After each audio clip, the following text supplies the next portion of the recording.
Olá, sejam todos muito bem-vindos. Você está no canal Tarô e Afins.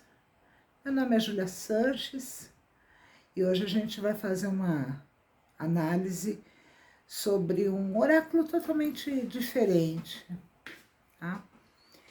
É um oráculo que foi feito com a intenção de ser utilizado astrologia, ser usado psicologia, mitos, a própria mitologia, porque aí se utiliza mitos gregos, romanos.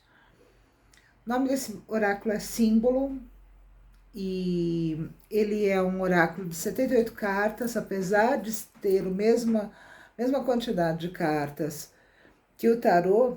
A gente não pode interpretar ele como tarô porque ele não é dividido entre arcanos maiores e arcanos maiores, né, menores, maiores.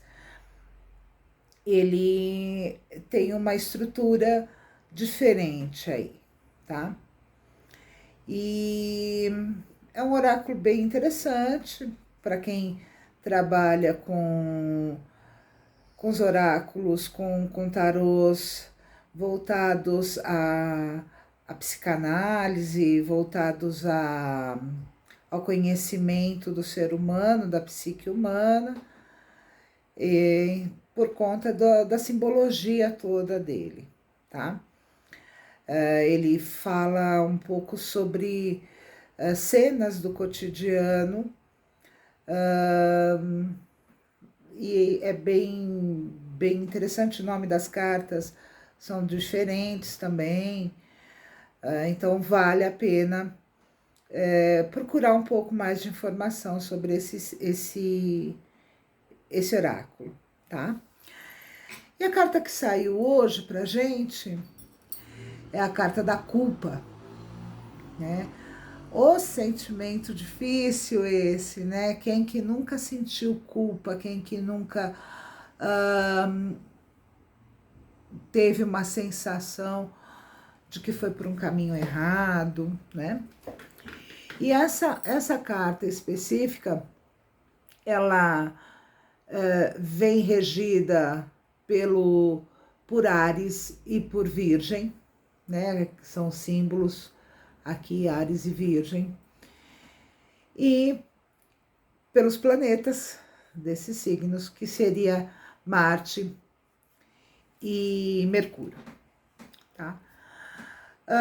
Se a gente observar bem a carta, eu vou continuar indo e voltando, porque como é um oráculo diferente, tá? É um unicórnio bebendo numa cachoeira, num riacho, num lago, e vem vindo um guerreiro, um soldado, um caçador, né? Em vias de matar esse unicórnio, de caçar, enfim. O unicórnio, na simbologia dos mitos e tudo mais, ele representa a pureza, ele representa a inocência, diferente de um guerreiro, diferente de um soldado, né? Que vem regido por Marte, né? O grande detentor da guerra, e por aí vai. Muitas vezes a vida nos coloca em situações que a gente tem que escolher entre se alimentar, de repente, de um unicórnio, por mais que seja um sacrifício que você está fazendo ao animal, né? Então,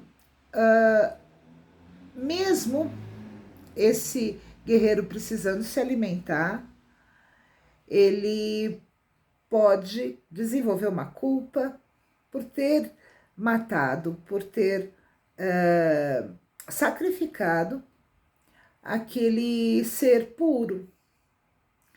E essa culpa ele vai acabar carregando. Poxa vida, eu deveria ter procurado um pouco mais outro tipo de alimento, eu deveria ter procurado outro animal, Por que eu não observei que era um unicórnio, né?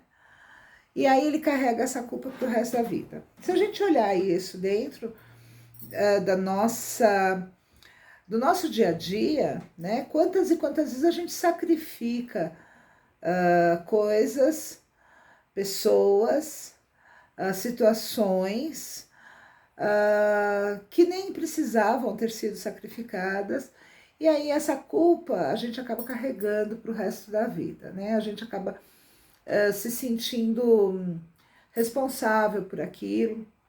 Ah, Júlia, mas você sempre bate tanto na tecla que a gente tem que ser responsável pelos nossos atos. É, exatamente.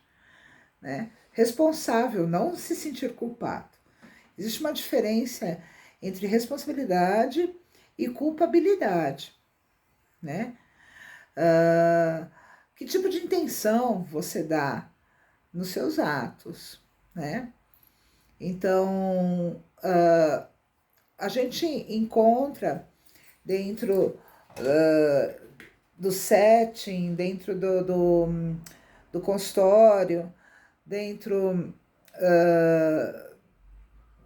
do escritório que você atende, né? Você encontra muitas pessoas em que a vida dela às vezes não anda, ela não caminha, porque a pessoa está tão presa a culpas que às vezes o outro nem tá nem aí se importando mais. Vamos dizer assim, que o unicórnio nem se tocou, nem estava se incomodando com aquilo mais, e você tá lá se culpando ainda. Então tem muita gente que carrega culpas. Então eu carrego a culpa de repente, eu vou dar um pequeno exemplo banal da minha vida aqui, tá? Há muitos e muitos anos atrás eu fui no cinema para assistir o lançamento do filme ET. E eu era menininha, né? Era jovenzinha, tinha meus 13 anos, 13 para 14 anos na época. E eu queria muito ir, pedi para o meu pai deixar eu ir com os amigos no cinema. E eu não, né, crente que iria ser permitido aquilo. E meu pai me deixou ir no cinema para assistir o filme com uma condição, desde que eu levasse a minha irmã. A minha irmã na época tinha 3 para 4 anos e era febre, né? Tinha figuras do ET para todos os lados, as lancheiras e tudo mais. E aí eu queria muito assistir o filme e fui. E fui com ela. Naquela época, os cinemas não tinham essa coisa de filmes dublados, né? Eram raríssimos os cinemas que passavam filmes dublados. E eu já sabia ler, lógico, a minha irmã não. E eu fui assistir num cinema em que não existia dublagem do filme. Ela sentada do meu lado, eu com os amigos, e ela não entendendo absolutamente nada do que era falado. E eu também não estava lendo as legendas para ela, para deixar ela ciente daquilo. Qual foi a consequência dessa situação? A minha irmã tem trauma de qualquer coisa relacionada à ufologia até hoje, depois de 40 anos aí dessa história. Eu me sinto culpada até hoje por conta disso. Então, Júlia, mas você não tem por que se sentir culpada. Claro que eu tenho, né? Eu me sinto culpada porque, afinal de contas, eu desenvolvi um trauma na minha irmã que não foi consciente, óbvio, né? Eu não fiz de propósito, até fiz porque era uma criança, mas o que eu quero dizer é que eu carrego ainda aquela culpa até hoje. Se eu não me libertar dela, se eu não fizer uma reflexão de que naquele momento eu era uma garota de 13 anos, e eu preciso, de alguma forma, perdoar e entender aquela menina de 13 anos que tinha suas necessidades, que também não foi ouvida, que não conseguiu se comunicar de forma correta, né? Não conseguiu se posicionar perante a vida de uma forma correta e que se vingou da irmã, do pai e da mãe, né? Pela irmã. E a irmã carrega isso até hoje, né? Então, quando a gente fala sobre culpa, o quanto essas culpas nos impedem de seguir adiante, né?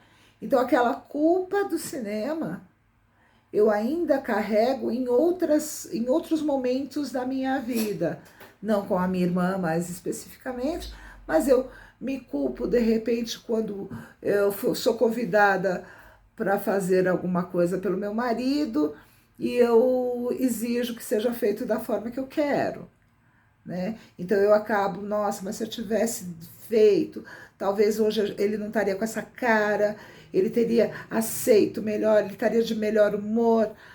Ah, eu carrego isso quando de repente eu não atendo uma pessoa que quer uma consulta, uma orientação às 10 horas da noite, poxa vida, e aí aquela pessoa entra num processo de tristeza, de insegurança, e eu acabo me sentindo culpada porque eu não atendi às 10 horas da noite aquela pessoa.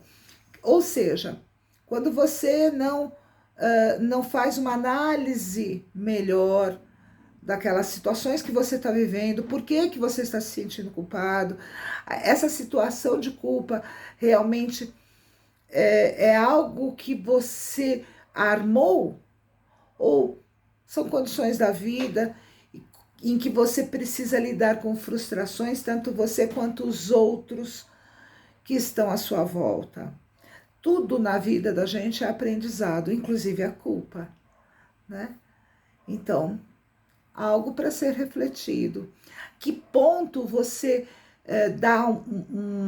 alimenta demais essa sua culpa e carrega ela para o resto da sua vida em várias áreas dela, tá? Se você gostou desse vídeo, dá um like aqui, né? Siga o nosso canal para você ser informado toda vez que tiver vídeos novos.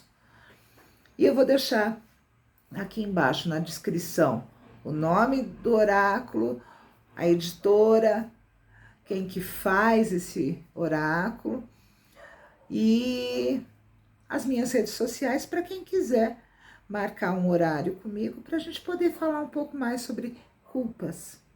O que tipo de culpa e como se livrar dela aí, dentro de você, tá bom? Até a próxima!